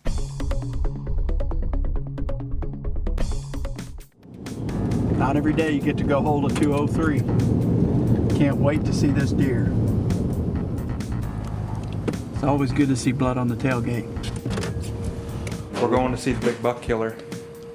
Since 1997, Mark and I have been up here and have yet to see a gross 200-inch deer on the ground. Well, David Lindsey's got one. Hey guys. How you doing, mister? A deer we know all too well. I don't know that there's anything more rewarding than passing a deer one year and seeing that benefit someone else in seasons to come. I remember when I first got wildlife eye of this guy when he was 2.5 years old, tight rack, decently long tines. Always wondered what he was going to turn into. Man, at 3.5, he blew. Velvet footage of him that year told us that he was a real giant and potentially a giant in the making. That fall, Terry had a fantastic encounter with the long G3.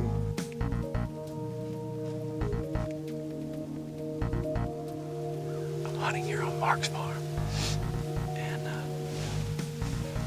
those are the kind of deer that we've elected to pass. He's 3.5.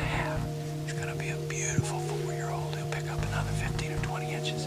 By age 4, he was bigger and better, probably 170 to 180 class deer. I had an encounter with this buck late that fall.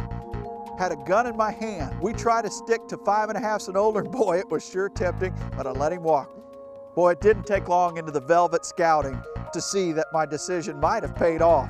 This buck had blown, and I mean blown into a true giant, potentially a 200 class deer.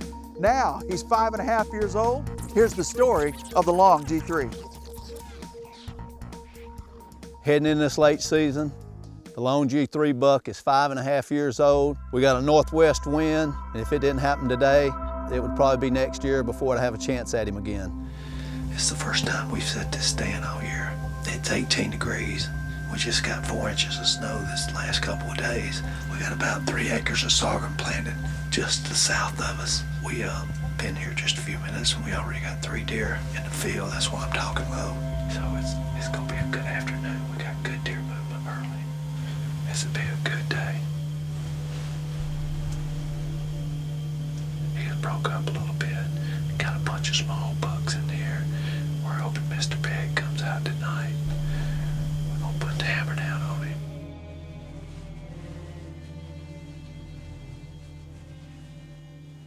He just come out.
Are you on him?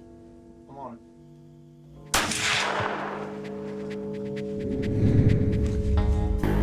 Oh man, I missed him. He's running off.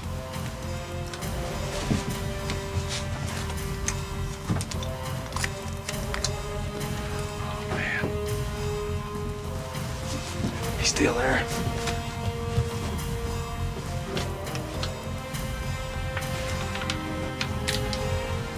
All the times I have a hard time reloading this thing.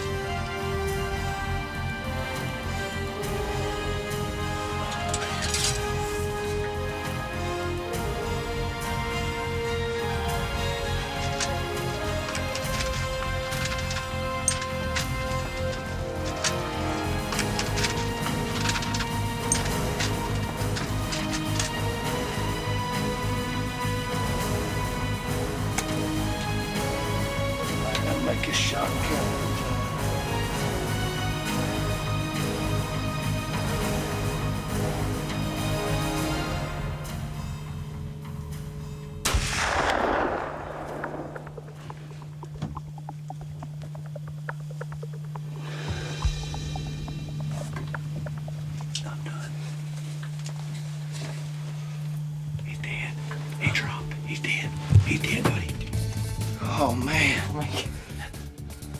Yeah, man. Oh, man, I can't believe it.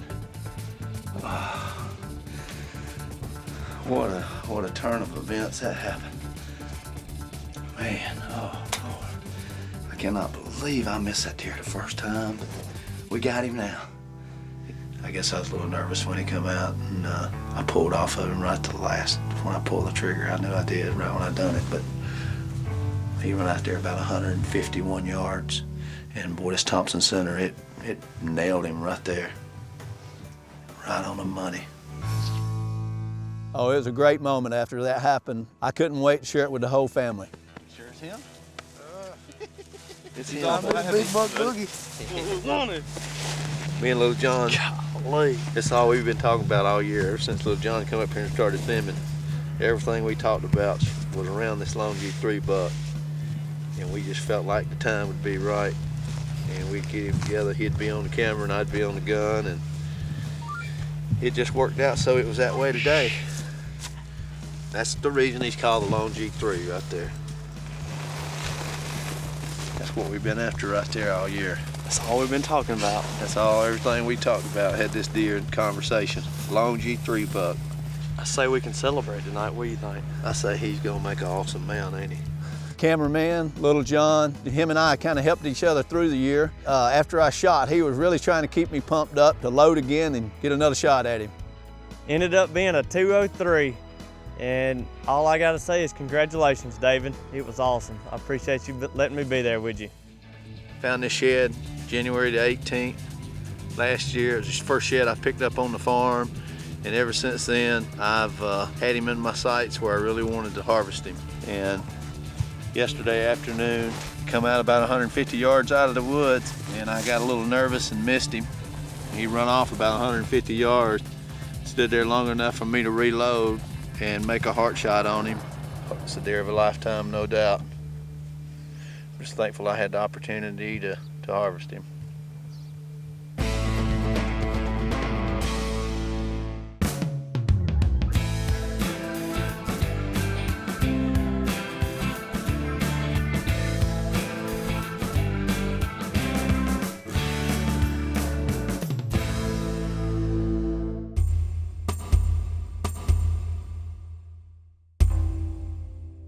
The Missouri rifle season has come and gone.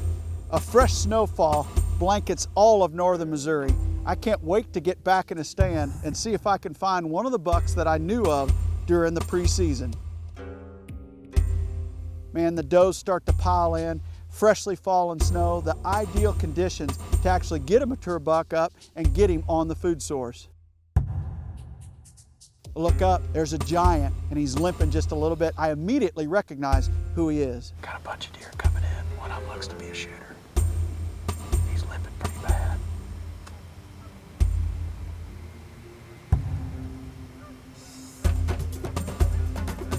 His right leg's busted out.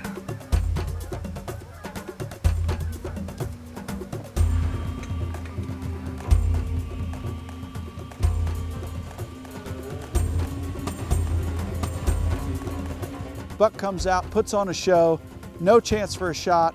We climb down, and I'm probably as anxious to get my feet on the ground tonight as I have been the whole season. The Missouri antlerless season opens tomorrow morning. It's myself, Jared, my sister Barb, her husband Jim, Jared's mother Linda, and my daughter Taylor. We're gonna have a little bit of a family reunion, and we're gonna get after some Missouri does. Come on, come on. I've never killed one without Taylor. Oh my God, I haven't either. Well, of course, I only count one. Here. We ready, Mark? I'm ready. First morning, I'm with Barb, Jared's with Linda. We're gonna see if we can't get them a couple does.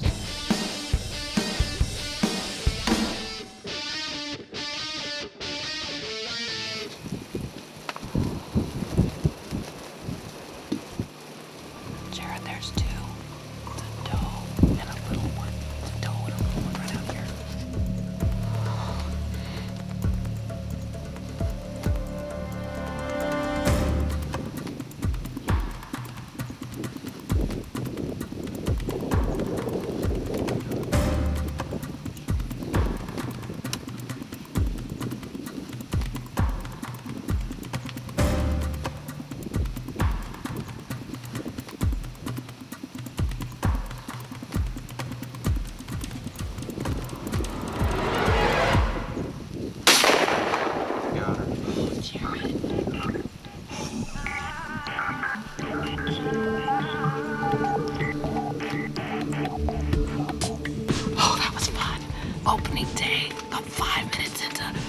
illegal. We've been watching them till the time was right.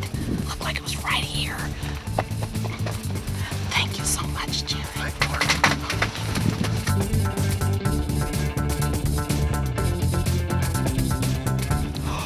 Look at the blood. There she lays. There she lays over here. I am like a kid in a candy store. I got to walk the blood trail all the way down. She's a nice sized doe. Oh, Brother Mark, thank you so much. This has been so much fun. It's my 4th doe in 5 years, my first snow kill, and it was just amazing. Had a ball. My school kids are home rooting for me.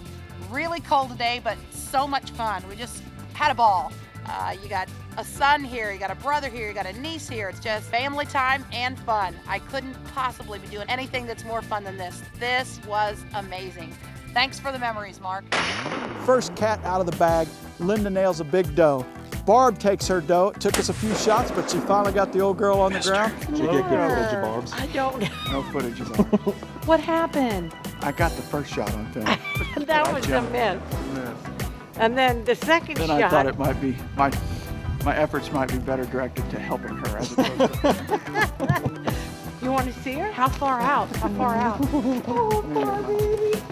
It's so good. Is yours a big deer? Mine's a good size too. Oh, yeah. Those 2 tags are filled.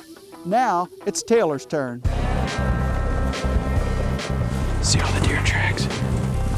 I'm experimenting a little bit this year with a new product. A buddy of mine from Mississippi, Mr. Kenneth Davis, has a product called the High Rise Hunter. This thing's like a box blind on wheels. You could take it, put it up anywhere. I took it down to the Missouri farm, got it set up, and that's where Taylor, myself, and Linda are headed on this particular hunt. It's gone. It's officially loaded. All right, Taylor's got her 223 in hand. All we need is 1 mature doe to give us a shot. What is it?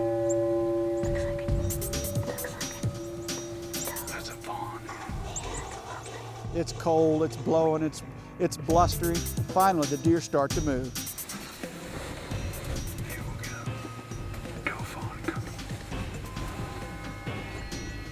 I'm gonna have to stand up if they come right there. We'll just let them go past us. We got the wind on them. We're going to the beans. That's your, wait, is she in the brush or is she clear? She's clear. Kill her. Oh, she's down. Look at her.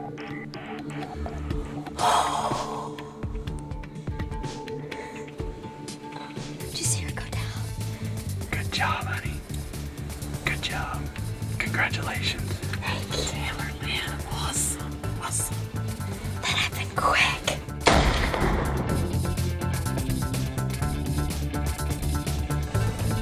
Well, we switched it up tonight. Barb went with Jen.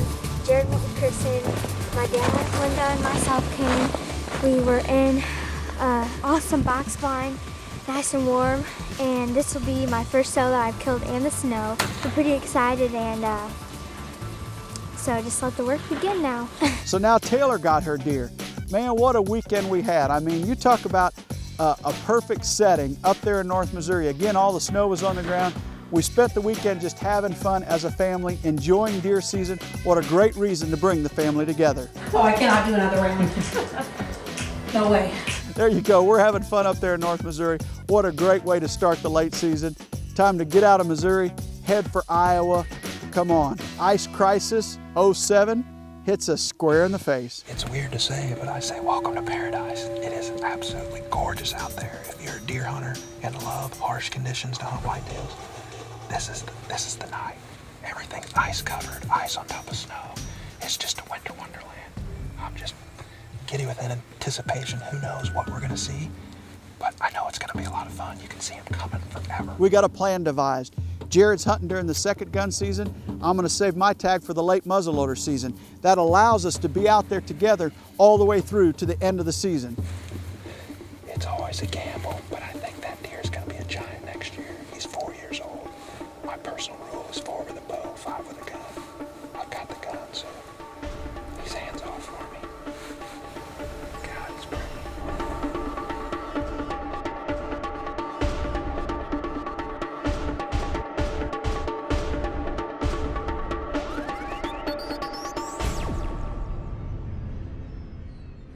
our power's out, so we might as well go hunt. We'll find out what they're gonna do on an icy morning. I know one thing, you'll never hear us coming in this ice. How is it? Oh gosh, it's like walking on popcorn. They'll never hear us coming. They called it the ice crisis of '07, an inch of ice. Limbs are falling down. I mean, it was like a war zone in and around southern Iowa, northern Missouri, all through the Midwest. One of the worst ice storms I can ever remember. There's limbs crashing everywhere. I mean, this is crazy. It's kind of dangerous. Kind of dangerous. Look at that. It's basically a quarter to a half inch of ice on everything. This morning we tried to hunt, saw a few deer. They're bedded down, they're scared for their life. There's power lines down, the entire county's out of power basically, and there's no hope in sight. I mean, it's the worst ice storm I've ever seen in my 41 years. Oh! Car! Right on that car. Just crushed that car. Will the deer move? Don't know. I doubt that many people in this town care, because right now it's getting to be dire straits. Everything's out.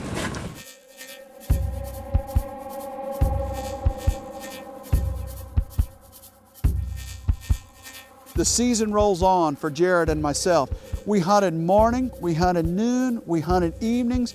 We did not miss a setting, and we could not find a deer for Jared to wrap his tag around. Generally, I'm speechless after I kill one.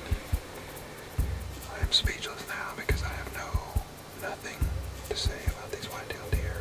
We kind of understand what's going on, but we literally can't fathom or believe what is actually happening. Second season comes and goes. No luck. That's the way it goes. 9 straight days, not one shooter, by our definition, a 5-year-old or better, did we even see.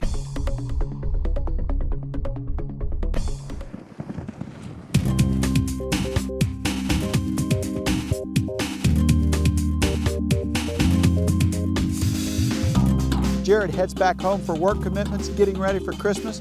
I've got a muzzleloader tag in my pocket. The skies are clearing up. I'm going to one of my favorite spots. Maybe, just maybe, the tides have turned.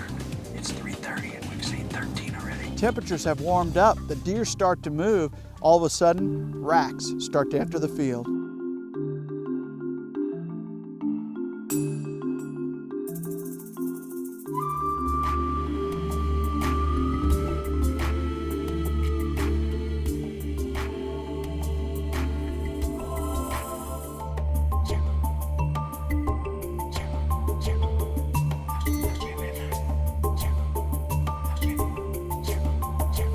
Nice bucks, but not exactly the buck I'm looking for.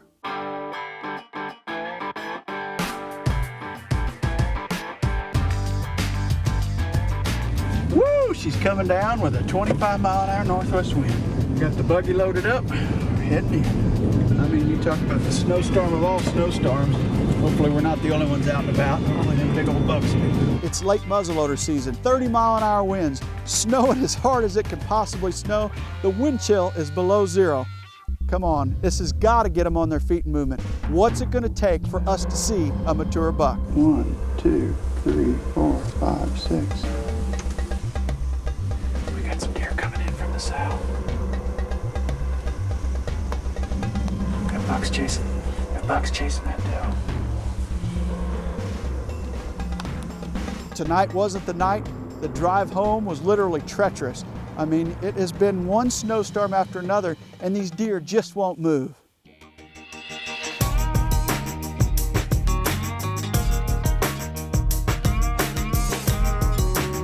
Well, the snowstorm has come and gone. Now we're just left with the effects of the blowing snow and hopefully some better deer movement than what we saw after the ice storm. We'll see if tonight should be a good night, but we'll see.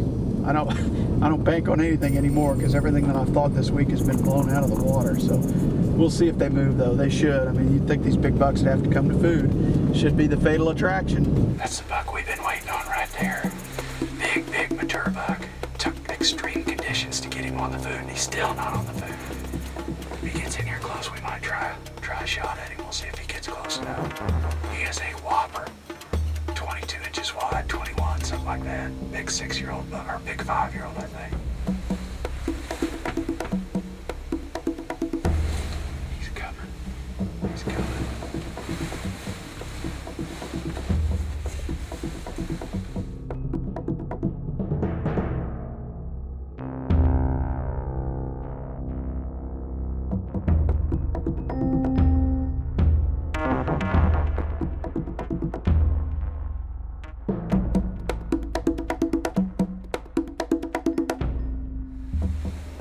switch positions. We did it so that the smoke doesn't block the view. He's at 115 yards. If he gets in here to 100 or so, we're gonna try. We're gonna wait till we get a good view of him though.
Go down, go down.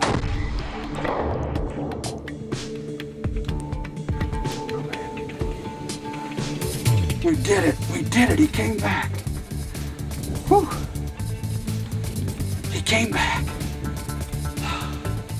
Hit him good, the old Thompson Center.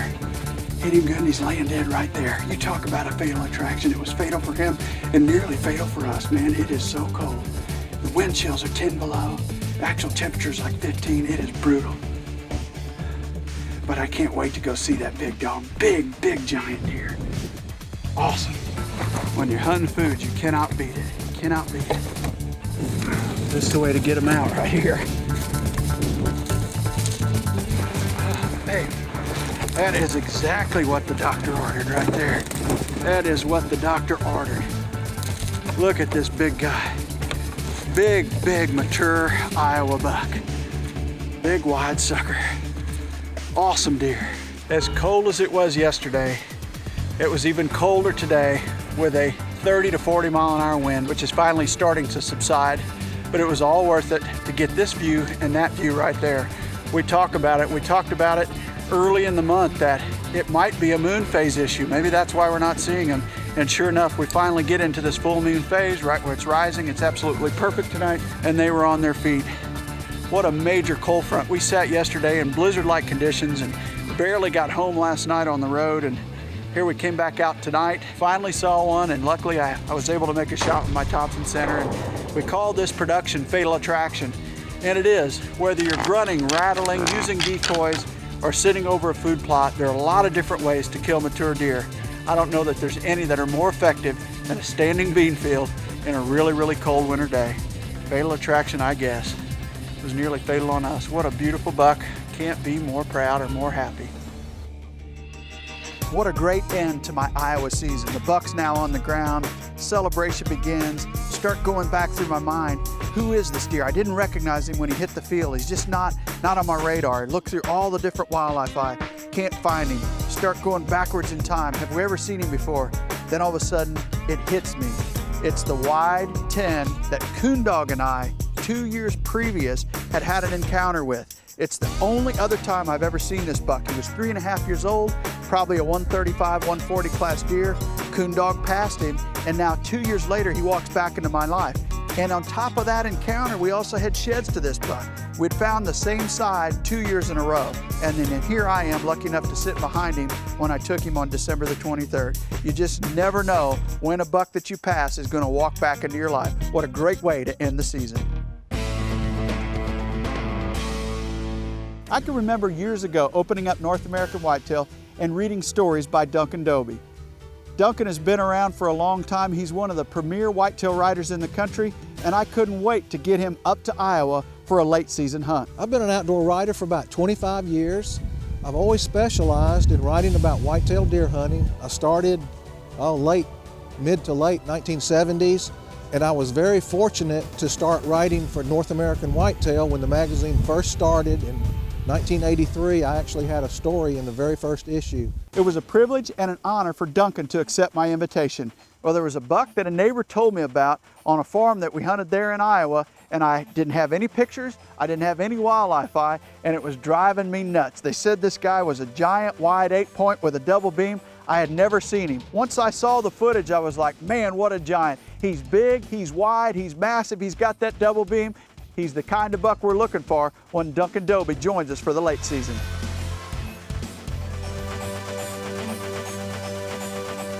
I left 80-degree temperatures in Atlanta, Georgia to come here and hunt in Iowa. It's 8 degrees outside right now. 8 degrees. The wind chill is about 10 below. But it's going to be a great afternoon. Everything's ready, everything's right, conditions are good, sun shining, a lot of snow on the ground. It's going to be a great afternoon. I'm excited. It's not so cold out here.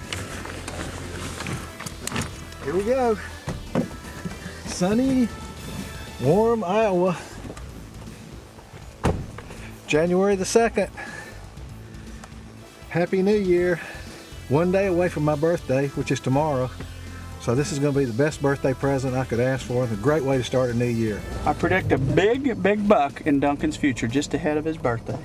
What a birthday present. I didn't even know it was his birthday coming up, so I'm excited to take him out. Number one, I've been a big fan of his writing and the magazine for a long time, so I'm honored and privileged to take him on his birthday. It'll be fun. Yeah, I love to just shoot a lot of different stuff and have a camera with me all the time, because you never know when you can use a photo in the magazine, or you may have a use for it. You know, I'm a little bit nervous for this hunt because we've not exactly been seeing a lot of mature bucks, and here I've got Duncan coming in.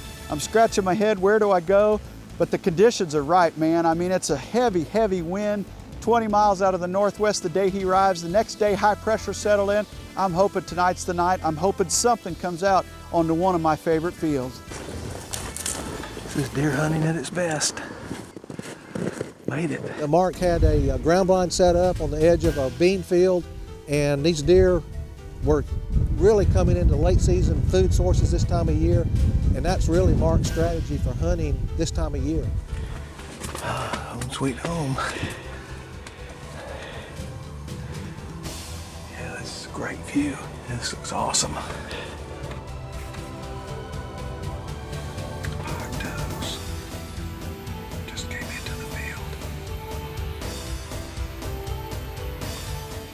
Next thing we know, the sun just about dropping over the horizon, and the buck we were looking for steps into the field.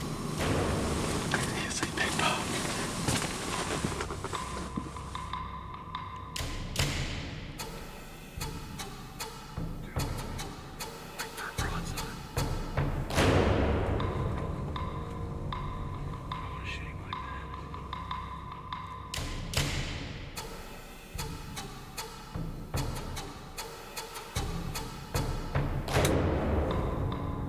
Take your time.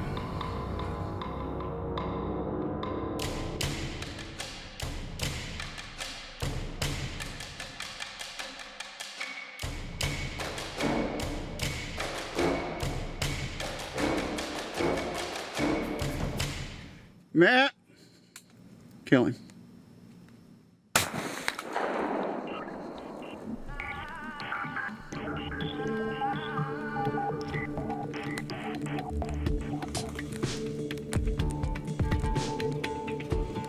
Happy birthday. Thank you, dude.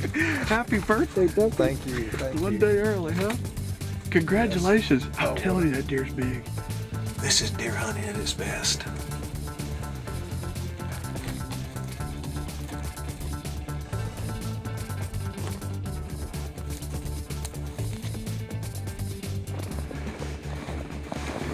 He's right over here.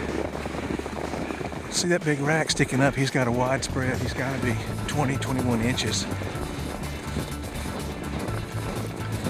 Straight out of the pages of North American Whitetail. This is a dream buck. What a way to bring in the new year.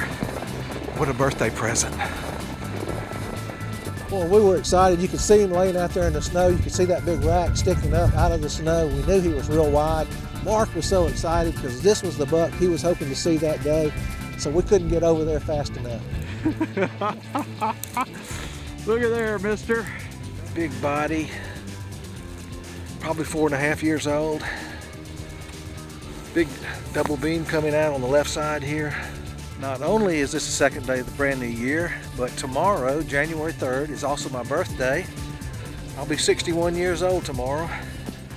And I thank my lucky stars that I've been in great health all my life and I'm able to get out and hunt deer like this. The fire has been there for over 30 years. It's going to be there for a long time to come. Congratulations. Thank you, Mark. Thank you. You're the man. No, you are the man. What a pleasure. What a pleasure it is to be out here hunting with you. You get to hear about so many big deer across the country. I mean, that has to be just a pleasurable experience each fall and each summer. It never, it never gets old. People ask me all the time, don't you get tired of seeing pictures of big deer? Never get tired of new stories. That it's so exciting to see. And right now, we are living in the good old days of whitetail hunting. I mean, there's never been better than this, especially in the Midwest, Iowa, Missouri, Kansas, Illinois. It's never been better than it is right now. And it continues to get better. Proof positive with what's sitting in front of you, a giant wide mainframe 9-10 with a big double beam. We've been looking for this buck all fall. We got just a glimpse of him during the rut. One of our neighbors, Little John, got a clip of footage of him, and I've been looking for him, couldn't find him. And you found him tonight and made a perfect shot. And I want to tell you, I said it in the blind and I mean it. It's a privilege and an honor to have you. And I've been reading your stories since I was a little kid. I don't want to give your age away, but tomorrow here's your birthday. So I hope that I can have the same fire that you still have in your heart when I turn into my 60s. I'm sure you will. I'm sure you will. Here we are. Once again, we've reached the end of our journey. Well, I hope that you have learned something in the 100% Wild Volume 8 Fatal Attraction video. We've seen a variety of different tactics, and we've seen buck after buck after buck after buck fatally being attracted to within the range of our hunters and being taken there on film. You know, we talk and we try to give you a sprinkling of tips and ideas and things that have worked for us in the past and things that haven't worked, but things that have become very, very effective for us historically. That's what Drury Outdoors is all about. 100% wild, 100% fair chase, and we hope that along the way we entertained you and brought some information your way. We try to make you a better hunter by passing on some of the things that we've learned over the last 2 or 3 decades out there chasing these beautiful white-tailed deer. Thanks for watching 100% Wild Fair Chase, Volume 8 Fatal Attraction. As Terry and I always say, this video was created for you.